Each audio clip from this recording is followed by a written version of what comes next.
C'est un plaisir, mesdames et messieurs, qui nous suivez sur cette plateforme de la télévision Renaissance. Nous voici encore à ce rendez-vous du journal en français, le journal que vous pouvez également consulter sur notre compte YouTube de la télé Renaissance. Et les institutions du gouvernement de Pierre Nkurunziza ne s'entendaient pas sur comment rapporter les incursions des corps de sécurité de la milice Imbonerakure et des ex-FDLR sur le sol congolais pour chercher les rebelles burundais qui seraient au point d'attaquer le Burundi à partir de la RDC. Vous suivez dans ce journal les contradictions d'Augusto Sindimo, vice-président de la République et le porte-parole de l'armée burundaise, Floribert Biyereke. L'opposition burundaise estime qu'il s'agit ni moins ni plus de la volonté manifeste du pouvoir Nkurunziza d'impliquer toute la région dans le conflit politique des Burundais. Et puis au Cameroun, à l'étranger, Maurice Kamto, l'opposant de Paul Biya, est en résidence surveillée depuis ce mardi. Paul Biya, de 36 ans au pouvoir, il craint qu'il s'oppose aux cérémonies de prestation de serment. Bienvenue encore une fois à ce journal, mesdames et messieurs, au développement de ce journal.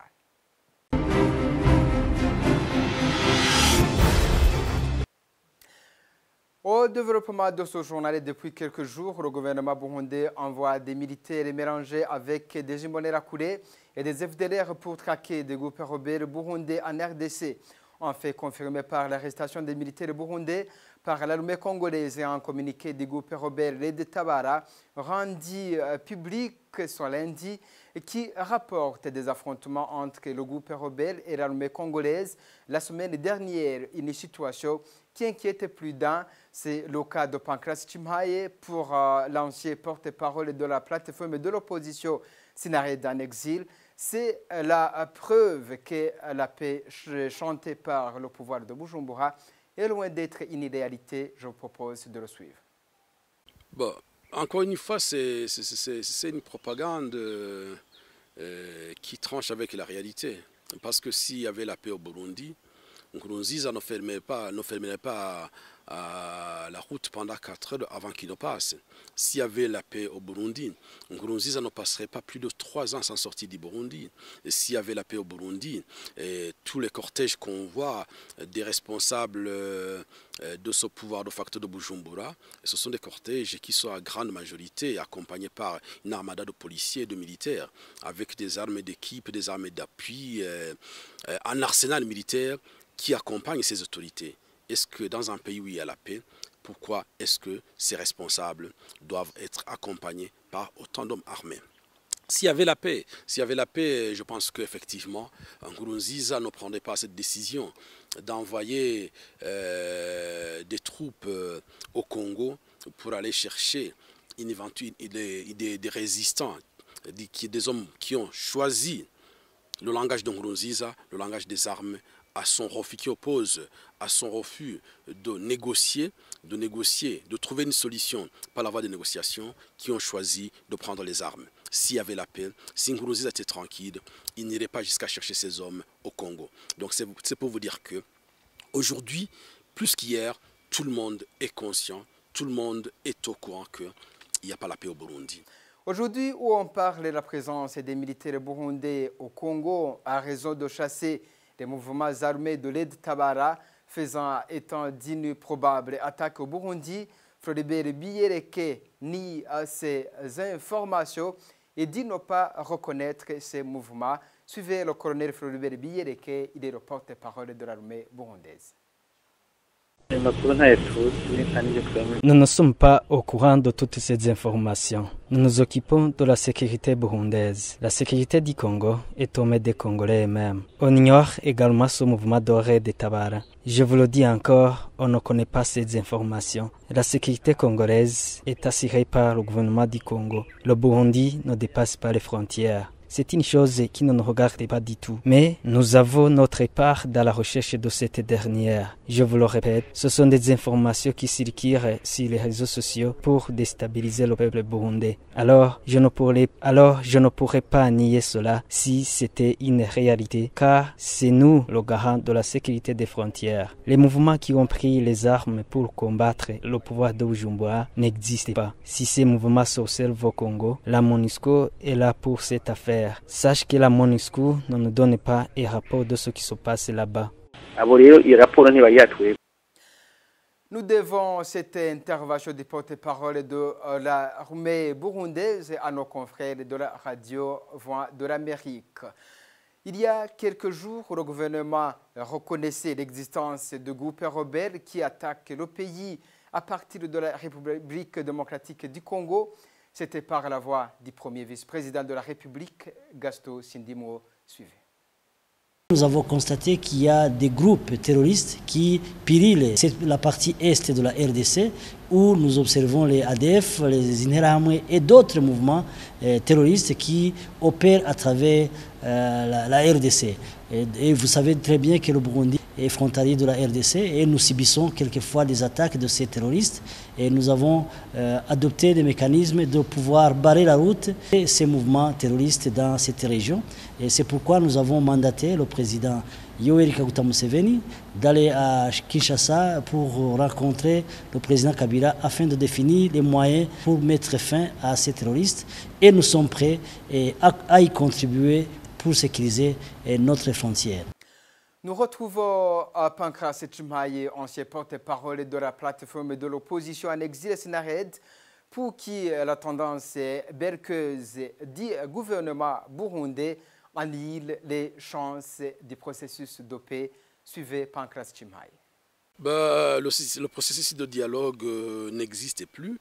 Je crois que dès le 29 octobre, on a mis la porte de ce processus Nkurunziza l'a hermétiquement fermée malheureusement par son absence, par son boycott du dernier round, le 5e round. Et je crois que même le médiateur, le facilitateur, il s'est rendu à l'évidence. C'est un échec cuisant, une solution négociée avec Nkurunziza. Et je crois que Nkurunziza, dans sa logique, et je crois que fidèle à sa démarche de refuser toute solution négociée, c'est pour cette raison que plutôt que d'aller à Arusha, il a préféré aller au Congo pour essayer de chercher les gens qui sont prêts à le combattre militairement. Voilà, c'était Pancras Chimaye, il est ancien porte-parole de la plateforme de l'opposition Sénared. Dans une compétition internationale des pays africains des slameurs qui a débuté ce lundi au Tchad depuis ce lundi 5 novembre 2018 jusqu'au 10 novembre 2018, la Burundaise Iget Izobima a été sélectionnée pour représenter le Burundi dans cette compétition. Iget Izobima est satisfaite d'avoir été choisie pour représenter le Burundi et affirme qu'elle aura une bonne place dans cette compétition pour donner la place à son pays. On l'écoute. Je suis Iget Izobima, slameuse burundaise. J'ai commencé à slammer il y a 4 ans. J'étais encore au lycée et je vais représenter le Burundi dans la Coupe d'Afrique de Slam Poésie qui aura lieu au Tchad. Quand on nous a présenté le projet de participer à la compétition nationale de Slam Poésie, j'ai hésité parce que j'ai toujours, c'est pas de la peur, mais c'était la deuxième fois pour moi d'aller dans une compétition. Et là, je ne savais pas encore comment j'allais m'y prendre. Le Tchad, pour moi, ça sera une grande expérience parce que c'est la première fois et je représente tout un pays. Et donc, moi, j'ai toujours envie d'apprendre. Donc, le plus important pour moi, c'est d'aller montrer ce que je sais faire, de m'exprimer comme je le fais, de donner le meilleur de moi-même et d'apprendre des autres en même temps. C'est ça le plus important pour moi et revenir avec quelque chose à partager avec mes frères. Ceux qui peuvent le faire me soutiennent, soit par une petite prière, soit par un commentaire, soit par des encouragements. Je suis ouverte à tout. Ça y est, Paul Biya a prêté serment ce mardi pour un 7e mandat présidentiel. Paul Biya a promis la rigueur de la loi et la poursuite de la lutte contre les sécessionnistes des régions anglophones. Le président camerounais, 36 ans au pouvoir, s'exprimait devant l'Assemblée nationale. À ces entrepreneurs de guerre qui mettent à mal notre unité nationale et prônent la sécession, il faut qu'ils sachent qu'ils se heurteront non seulement à la rigueur de la loi, mais aussi à la détermination de nos forces de défense et de sécurité.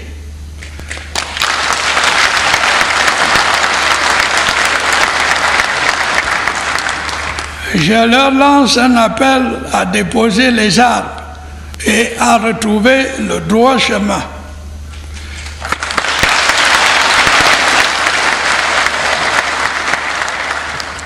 J'en appelle tout particulièrement aux jeunes qui se sont laissés entraîner dans une aventure sans lendemain.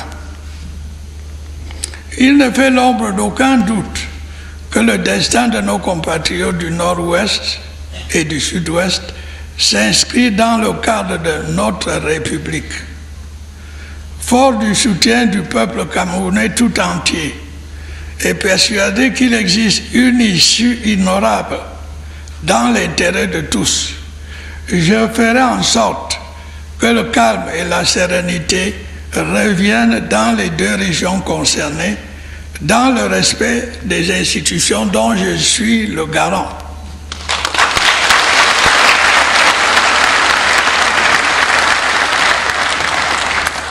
M'adressant maintenant à mes jeunes compatriotes, je voudrais vous dire de ne pas perdre espoir. J'ai compris votre aspiration profonde à des changements qui vous ouvrent les portes de l'avenir et permettent votre plein épanouissement. J'ai tout aussi compris votre désir de mieux participer à la prise de décisions qui engagent l'avenir de notre pays. J'en tiendrai compte en ayant à l'esprit que le Cameroun de demain se fera avec vous. Voilà, c'était un extrait du discours de Paul Biya, président camerounais. Et Maurice Kamto, qui arrive derrière Paul Biya au scrutin du 7 octobre, selon les chiffres officiels, a été mis en résidence surveillée aujourd'hui pendant que Paul Biya prêtait serment. Il avait appelé ses partisans à résister par des actions pacifiques contre ce qu'il qualifie de hold-up électoral. Voilà, c'est ici que prend fin ce journal. Merci de nous avoir suivis. Au revoir et à la prochaine.